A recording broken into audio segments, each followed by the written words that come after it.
Mamenina ny araba-trano tongo-klasia tongo-vavy tonga soa indray ato anatiny tapany faharoa amin'ny fampalalam-baovao amin'ity ala ity.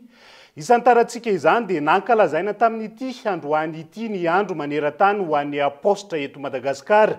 Natomboka androany ihany koa ny fampiasana sy ny fampahafantarana ofisialy ny poketra sy ny ajia vaovao izay ampiasainy eo anivon'ny postra malagasy manomboka izao. Tetikasa izay novelabelarin'ny ministeran'ny postra sy ny fifandraisan-davitra tamin'ity androany ity avy ity nokolona. Ho fampiroboroboana ny tontolo nomerika eto Madagasikara, napetraka ary afaka ampiasaina ankehitriny ny e-poketra.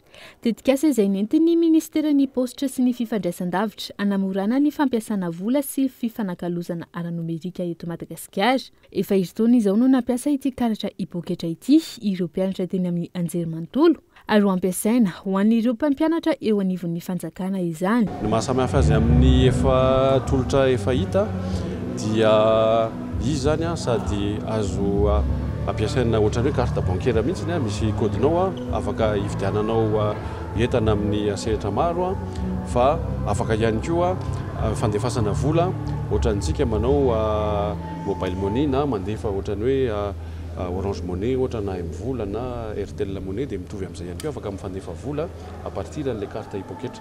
Izany hoe sady carte bancaire izy io no sady karatra afaka ifandefasana vola entre ny olona zany. Ankilany ho fanamariana ny andro maneran-tany ho an'ny postra, natolotra androany ny aji vaovao izay afaka ampiasaina eo anivon'ny postra malagasy sy ifandraisana manerana izao tontolo izao. Ny aji izay isan'ny manandanja eo amin'ny fifandraisan-davitra ary mbola zava-dehibe manoloana ny firoborobon'ny teknôlôjia. Tsy mifanipaka fa mifameno.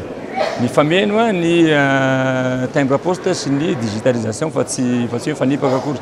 Zay ilay lazaiko androany teo hoe ny omaly sy ny anio ary ny omandrak'izay. Ny omaly ny timbre poste efa nampiasaintsika hatrizay io. Dia mbola ampiasaintsika izy zao ary mbola ampiasaintsika mandrak'izay.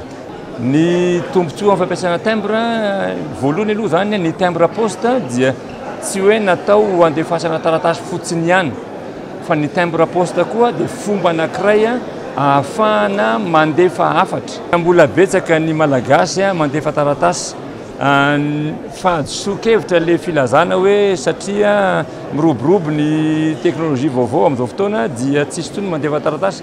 Mbola be dia be mandefa taratasy ary raha hanome sifra anareo dia eo amin'ny 2,700 ny fidiram-bola ny postra malagasy dia mbola avy amin'ny alalan'ny timbre avokoa.